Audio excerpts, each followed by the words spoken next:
13 yildan beri ishlayotgan bo'lsa, Madridda 200 ta kvartirasi bor ekan, bildinglarmi? 180. 180 ta. Nechta penthouse, 7 ta bir narsasi ham nechta bor ekan. hovlisi bor, nechta anaqasi bor. Bu biznesmen ekan. Tenglashib qolibdi-yu. Ha, bu Peres yarim Madrid qurgan deyishardi.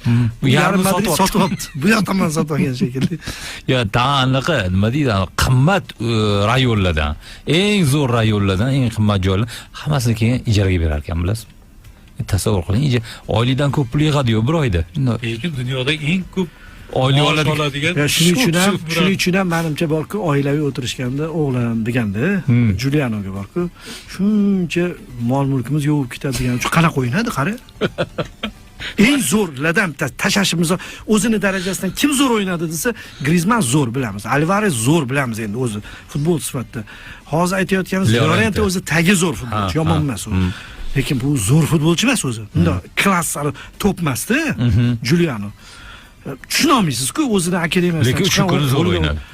Ikkita o'yindan beri. Ana o'yinlarda ham gol urdi. Hech kim otasini orqasidan o'ynayapti degan yo'q. Shunga qo'ymayapti ham. Hamma haqli deb o'ylayapti. Shunga ham qo'ymayapti shu gapga. Ikkinchisida mol mulk turibdi deb menimcha. 180 ta uy ketadi o'g'lim desa, 180 ta uyi haq hurmati deb o'ynayapti-da. 180 ta kvartira